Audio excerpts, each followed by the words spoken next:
నమస్తే. చూస్తున్న ప్రేక్షక దేవుళ్ళందరినీ మనతో ఇప్పుడు నమస్కారాలు. ఈరోజు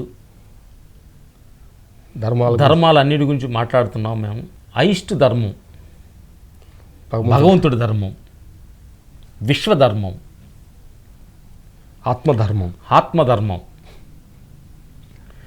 ఈ భూమిని, సర్వప్రాణుల్ని, పక్షుల్ని, జీవరాశులను అన్నిటిని సృష్టించింది ఒక శక్తి. అది భగవంతుడు. అది విశ్వశక్తి.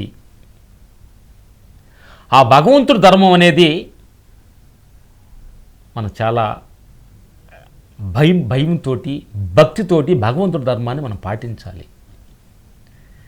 భగవంతుడి కొన్ని ధర్మం ఉంది. విశ్వధర్మం అంటారు దాన్ని. విశ్వధర్మం భగవంతుడు అంటే మన పేరు పెట్టుకోవచ్చు.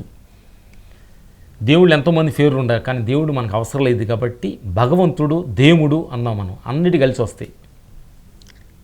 విశ్వధర్మం. భగవంతుడు ఇన్ని సృష్టించింది, ఏ రోజైనా నేను ఇది సృష్టించాను, దీనికి కారణం నేను అని ఏ రోజైనా భగవంతుడి ధర్మం ముందుకొచ్చిందా? వీటన్నిటికి కారణం నేను అని చెప్పి ఈరోజు సోలర్ ఎగరేసిందా? కానీ మనిషి నిరంతరం నేను ఊగిపోతుంటాడు. ఇంత ప్రపంచాన్ని, ఇంత భూమిని, ఇంత వాటర్ని, ఇంత విశ్వాన్ని సృష్టించిన ఒక శక్తి ఏ రోజు కూడా కనిపించకుండా ఇది నేను చేశాను అనే భావన లేకుండా వెనకుండి నడిపిస్తుంది. మానవులు మనమెంత, నేను అది చేశాను, నేను ఇది చేశాను, దీని అంతటి కారణం నేను లేకపోతే ప్రపంచం లేదని మనం ఎన్నెన్నో అజ్ఞానం మాట్లాడుకుంటున్నామే. నా మిత్రులారా, ఇది భగవంతుడు చూస్తే నవ్వుకోడా? అసలు ఈ ప్రపంచంలో అసలు మనం ఎంత అసలు ఆలోచన ఎంత అన్న ఈ ప్రపంచం సృష్టించిన ఒక శక్తికి ముందు అసలు మనం ఎంత? అబ్బాయి, నేను నాదని నన్ను మాట్లాడుకుని అరగదని ఎక్కడుంది నీకు? అసలు ఏంటి అని సత్యాన్ని మనం కానీ ఏంటంటే విశ్వాన్ని సృష్టించిన ఈ శక్తిని కానీ మనం ఒక మాలి కానీ అసలు ఇంత సృష్టికి మూలాధారం ఎవరు అని సత్యాన్ని కానీ మనం కానీ మైండ్లో కానీ తీసుకెళ్తే అప్పుడు నేనని అహంకారం తెలియకుండానే కుప్పకూలిపోద్ది. ఆ విశ్వశక్తి అనేది, భగవంతుడు అనే శక్తి, అది తెలియకుండానే అజ్ఞానంలో నేను ప్రతి క్షణం నాది నేనని ప్రతి క్షణం అహంకారంతో మాట్లాడుకున్న ప్రేక్షక దేవుళ్ళందరికి కూడా నీది ఏమి లేదన్న సంగతి తెలుసు. నీది ఏమి లేదు ఈ ప్రపంచంలో. ఈ దేహం నీది కాదు, ఈ గాలి నీది కాదు, ఈ భూమి నీది కాదు, నీరు నీది కాదు. ఏది నీది? నా ఇల్లు అంటున్నా. ఏది నీ ఇల్లు? ఇంటికి భూమిలో నుంచి ఐరన్ తీయాలి, భూమిలో నుంచి సిమెంట్ తీయాలి, భూమిలో నుంచి రాయి తీయాలి. ఏది నీ ఇల్లు? నా పిల్లలు. ఏది నీ పిల్లోడు?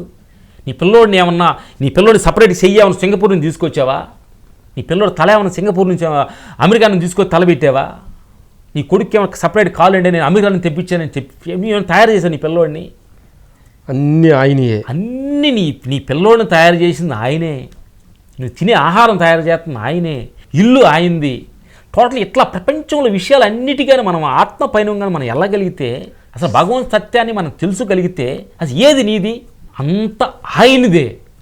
ప్రతి క్షణం దాంట్లో మనం బతుకుతున్నాం. ఆయన దానిలో, విశ్వదానిలో మనం బతుకుతున్నాం.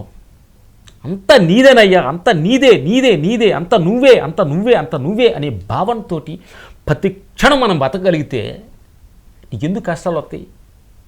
ఎందుకు ఏడవాల్సి వస్తున్నావు? నువ్వు నాది అని కొట్టుకులాడుతూ నాది అని చెప్పి పొద్దుగులు ఏడుపుతోటి పోతున్నావు తప్ప నీదేది ప్రపంచంలో? నీది ఒక సీమంత గోరంత, ఒక గోరి చిన్న ఇంటికి ఎడ్జి కూడా నీది లేదు ఈ ప్రపంచంలో. మొత్తం భగవంతుడి విశ్వశక్తి ఇదంతా, ఆయన ఆస్తి ఇదంతా. ఇంత ఆస్తి, ఆయన ఆస్తిని ఉపయోగించుకొని నాది నేను అనే భావనతో ఉర్రుగుతున్నావు మానవుడా. ఈ రోజైనా నువ్వు కళ్ళు తెరువు. ఇదంతా మనది ఏమీ లేదు. ప్రతి విశ్వం అంతా భగవంతుడి శక్తి అనేది, భగవంతుడి ఆస్తి ఇదంతా.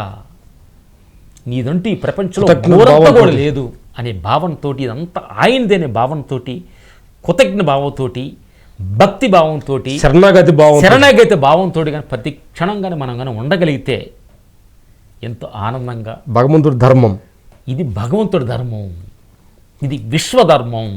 సత్యాన్ని ఈ సందర్భంగా చెప్పడం జరుగుతుంది. నా ప్రేక్షకుల దేవుళ్ళారా ఇబ్బందికరంగా ఏమైనా మాట్లాడి ఉంటే ఈ ధర్మాలన్నింటిలో తప్పుగా మాట్లాడి మనం క్షమించమని అడుగుతూ ఇన్ని ధర్మాలని మనం పాటిస్తూ నిజాయితీగా మనం వెళ్ళగలిగితే భగవంతుడే మన కళ్ళ ముందు వచ్చి మనకు ఏం కావాలో అన్నీ మన ప్రసాదం చేస్తాడు సత్యాన్ని ఈ సందర్భం జరుగుతుంది.